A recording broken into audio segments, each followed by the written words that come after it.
आपको मैं क्या बताऊं, आप बहुत छोटी उम्र के हो।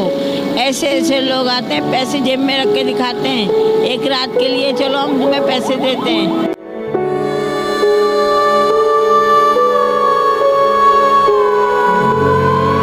कितना अरसा हो गया इस झूले को चलाते हुए आप? बेटा मेरा मुझे 15 से 16 साल हो गए। आजकल तो फैक्ट्री लड़कियां जा रही हैं काम करने आपके सामने, पहले उन्हें मेकअप चाहिए। घर जल गया, टूट गया, दामाद ने घर जलाया, भाग गए। मुस्लिम नून में उसका बाप था। हर एक दिन की कितनी इनकम हो जाती इस रात में आप बैठी? बेटा मैं भी बैठी हूँ, तकरीबन आज तो कुछ भी नहीं है। नहीं हुआ।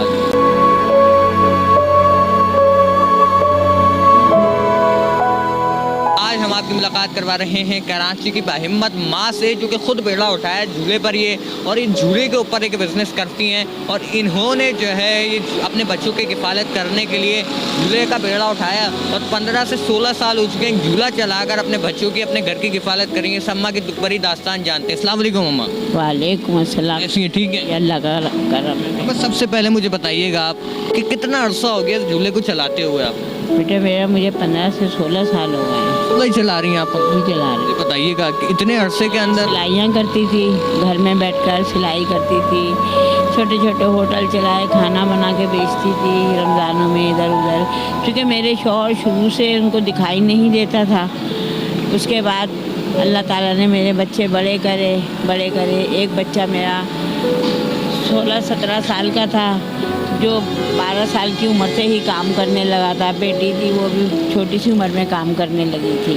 अच्छा अम्मा मुझे बताएं, इतना अरसा हो गया आपको झूला चला रही हैं आप, तो मतलब किसने आपको मशवरा दिया था झूला चलाने का? ये झूला चलाने का कौन मशवरा देगा बेटा, मैं खुद काफ़ी हूँ। आलू छोले ठेले पे रख के हम दोनों मियाँ बीवी चला करते थे। एक झूला बिक रहा था, मैंने झूला ले लो, शायद हम किसी कामयाब हो जाएं। आलू छोले बिकना बंद हुए तो मैंने झूला चलाना शुरू कर दिया। बच्चों को झूला सीना तो स्क्वायर में, FC एरिया में, मैं यहीं की रहने वाली हूँ, यहीं बड़ी हुई हूँ, यहीं बुढ़िया हो रही हूँ। सब काम मेरे यहीं के हैं बेटा। मगर मैं सिलाइयाँ करती थी, अपना काम करती थी। उसके बाद क्या नाम है, बेटे का एक्सीडेंट हो गया, छोटा सा था माशाल्लाह, 15-16 साल का बच्चा था। एक्सीडेंट हुआ, उसके एक्सीडेंट के बाद बिल्कुल ही मुझे अपने शौहर का साथ देना पड़ गया बाहर निकल कर। जब मैं बाहर निकल आई तो जाहिर है झूला चलाना शुरू कर दिया, क्योंकि हर जगह मशीन लेकर नहीं चल सकती, सिलाई इतनी मिलती नहीं है, इनकम कोई देता नहीं है। फैक्ट्रियों से माल घरों पे देते नहीं है। लोग कहते हैं फैक्ट्री में काम करने आओ। अगर मैं फैक्ट्री काम करने जाती तो मेरे छोटे छोटे बच्चे थे उस दौरान। अच्छा अम्मा मुझे बताएं, मतलब कोई तंग तो नहीं करता? आप एक फुटपाथ पर बैठे हैं। तंग तो बेटा बहुत करते हैं, आपको मैं क्या बताऊं, आप बहुत छोटी उम्र के हो। ऐसे ऐसे लोग आते हैं, पैसे जेब में रख के दिखाते हैं, एक रात के लिए चलो हम तुम्हें पैसे देते हैं। आप नहीं समझ पाओगे इन बातों को कि किस किस्म की बातें करी जाती हैं। तो उनको आप ऊपर होता है औरत का। मुझे बताइएगा आप उनको क्या पैगाम देती हैं, किस तरह से उनको छुटकारा पाती हैं आप? बेटा मैं तो अल्लाह का शुक्र है, अपने झूले पे बच्चे बैठ जाते हैं, आके कारों वाले आके बिठाते हैं बच्चों को। मुझे गैरत किस्म, जिनको गैरत नहीं होती उन लोगों को, उनसे किस तरह फेस करती हैं, उनको भगाती हैं, क्या करती हैं? क्या करती हूँ, खामोश हो जाती हूँ। कोई गालियाँ बक के चला जाता है जब किसी की नहीं सुनती हूँ तो। कभी चप्पल उठा के मारना भी शुरू कर देती हूँ बेटा। ये मेरा गाँव, चीखती चिल्लाती हूँ, क्या करूँ अपने आप को बचाने के लिए। देखो हर औरत अपनी, कोई औरत बाहर निकलना नहीं चाहती। आजकल तो फैक्ट्री लड़कियां जा रही हैं काम करने आपके सामने, पहले उन्हें मेकअप चाहिए, पहले उन्हें नया कपड़ा चाहिए। जितना कमा रही हैं वो अपने ऊपर ही लगा रही हैं। ना मैं अपने ऊपर लगा सकती हूँ, ना मैं फैशन कर सकती हूँ, मैं एक बूढ़ी औरत हूँ। अच्छा मुझे बताएं, ये कितना अरसा आपने कहाँ पर बैठाया? इसी फुटपाथ पर बैठी हैं? मैं हाँ बेटा 15-20 साल से इसी फुटपाथ पे बैठी हुई हूँ। घर जल गया, टूट गया, दामाद ने घर जलाया, भाग गए। मुस्लिम नून में उसका बाप था, हाजी मकबूल अहमद। दामाद का नाम सनी अहमद, उसके भाई का नाम अरमान है, एक का कामरान है, एक का नान। सारे बच्चों के जाती, सब का उनका यही हाल है। इधर शादियाँ करते हैं, इधर जहेज रखते हैं और इधर भगा देते हैं।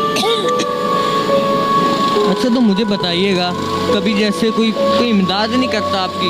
क्यों करेंगे, किसी को किसी से मतलब ही नहीं है, दुनिया चल रही है अपने कामों में लगी हुई है बेटा। कभी कोई रुकता नहीं कि आपको कुछ पैसे दे? बेटा, बहुत कम लोग रुके, कभी इत्तफाक या कोई रुका। एक हमारे हारून भाई थे जिनकी मैं लकड़ियाँ उठाकर 4 नंबर पर ही रहते, उनकी लकड़ियाँ दुकान पे उनके देकर आती थी, बारूदा कच्ची आबादी से उठा के। आपको बता, बारूदे का दोबारा बारूदे का तख्ते बनते, बारूदा भरती थी, लकड़ियाँ भरती थी। कौन सा काम है जो मैंने नहीं किया? हाँ, एक उनकी मदद है मेरे लिए कि उन्होंने मुझे काम दिया। अल्लाह उनको खुश रखे। अच्छा, मुझे बताएं, यहाँ पर कोई पुलिस वगैरह इस तरह के कोई अफसरान आपके पास आते हैं? नहीं नहीं बेटा। अच्छा, मुझे बताइएगा कि मतलब कि जो झूला चला रही, कितना इसमें गुजारा हो जाता है दिन का? बेटा, कभी तो किसी मदरसे पे चली जाती हूँ तो 100-200 वहाँ से मिल ही जाते हैं, बच्चे बैठ ही जाते हैं। यहाँ पर खड़े खड़े फाखर हो जाते हैं यहाँ पे भी। अभी तक तो कोई भी नहीं आया बेटा। 1 साल से तो जब से कोरोना शुरू हुआ है कोई बैठ ही नहीं रहा झूले पर। अब तो ये समझ लो कि अंदर से 100-200 लेकर चली आती हूँ, यहाँ लेट जाती हूँ थोड़ी बहुत देर। जब घबरा जाती हूँ फिर घर चली जाती हूँ। घर में जाती हूँ तो पंखा भी नहीं है मेरे पास जो कभी पंखा खोल के बंदा सूख जाए या कोई ऐसा एहसास हो जाए। दूसरों के घरों में रहती फिर रही हूँ, अपना घर तो है नहीं, क्योंकि अपना घर जल भी गया, बिक भी गया, मुकदमा भी जीत गए। उस लड़के को गिरफ्तार करके गोली मारने का भी ऑर्डर था, लेकिन वो भाग गया। उसका बाप इतना चालाक निकला, उसको लेकर भाग गया, ना जेज दिया है ना कुछ। उसके बड़े भाई ने भी शादियाँ करी हैं, लड़कियाँ छोड़ी हैं। मैं किसका बताऊँ आपको? उन लोगों का तो काम ही ये है, तो हम किसको कह सकते हैं बेटा? हमें नहीं पता हमारे बच्चे बड़े हो गए कल क्या कर जाए, इसलिए किसी के बारे में बोलने से भी मैं कतराती हूँ। अच्छा, मुझे बताएं, आपके कितने बच्चे हैं?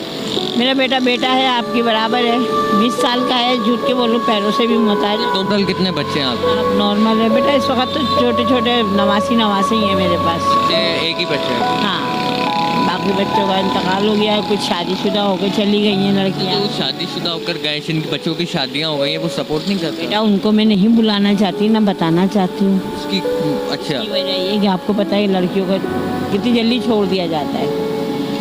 हर दामाद अच्छा नहीं होता मेरा बेटा। हर कोई मेरे को नहीं समझेगा मैं क्या कर रही हूँ और क्यों कर रही हूँ।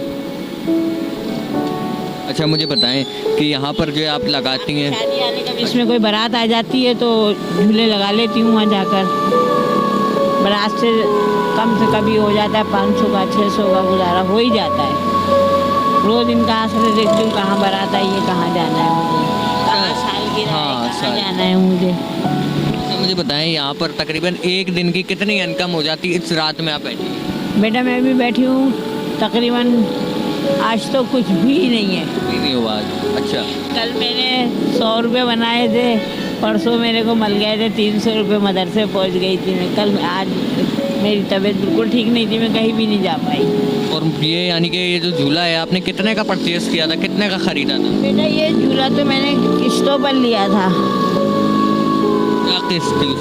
इसकी मैंने 3000 रुपये महीना किस्त दी थी। अच्छे हालात थे उस वक्त मेरे, जब चलाती भी थी तो। अच्छा, ये बताएं कि यानी कि इसमें जो कितने की बच्चे की एक बच्चा बैठता, कितने पैसे लेते?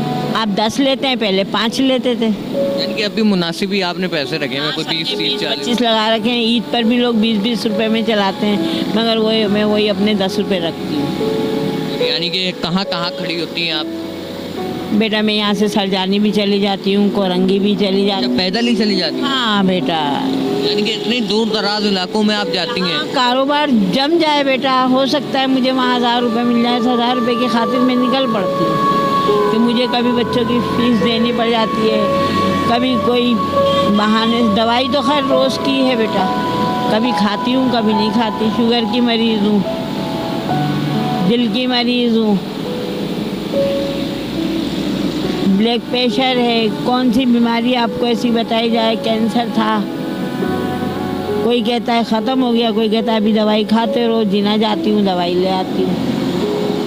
अच्छा, इसके अलावा यानी कि आपका जो एक बेटा है वो क्या करता है? पैरों से भी माजूर है, वो क्या करे? माजूर बच्चा है? मैं उसको मेरे साथ बैठेगा वो सब कुछ करेगा, आपसे वो 100 रुपये का खुला नहीं दे पाएगा आपको, ना वो आपसे कर पाएगा कि आपने मुझे क्या दिया है, क्यों दिया।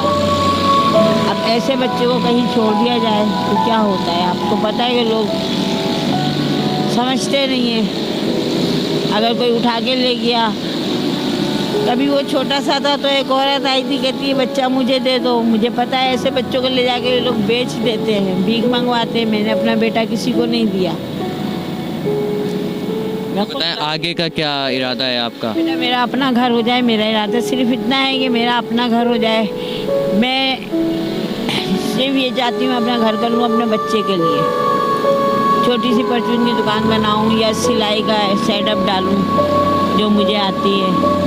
एक जो की मशीन हो जाए, एक ओवरलॉक मशीन हो जाए पीको वाली, बंदा अपना काम खुद कर लेता है बेटा। नाज़रीन, इस वक्त हमारे हमरा मौजूद थी कराची की एक ऐसी खातून थी कि मैं बता नहीं सकता, बयान करने के लिए अल्फाज नहीं है। बयान करने के लिए मेरे पास अल्फाज भी इस वक्त मौजूद नहीं है कि कितनी दुखभरी इनकी दास्तान है। और इनकी दुखभरी दास्तान आपने यकीनी तौर पर जानी होगी, आपकी आंखें भी जो है वो नम हो गई होंगी, क्योंकि एक 15 से 16 साल का अरसा एक बूढ़ी औरत झूला चलाकर अपने बच्चों की किफ़ालत कर रही है। एक इंतहाई अफसोसनाक बात है, आज तक किसी ने इनकी मदद नहीं की, हेल्प नहीं की। कराची वालों पर वैसे हम कराची वाले को देखते हैं, कराची वाले मदद करने में सबसे आगे होते हैं और हमेशा हैं और आगे भी रहेंगे। एक कराची वालों के अंदर शौक़ और जज्बा पाया जाता है, लेकिन जो देख रहा है वो उनकी सपोर्ट करे। और यहाँ पर जो है वो लोग गलत लोग, हर बंदे से पाला इनका यहाँ पर पड़ता है। और इस वक्त जो है यहाँ पर एक शाहराह पर बैठी हुई है ये, और कोई पूछने वाला नहीं, और बेचारी खुद अपने बच्चों की किफ़ालत कर रही है, घर की किफ़ालत कर रही है, और 16 से 17 साल का अरसा हो गया।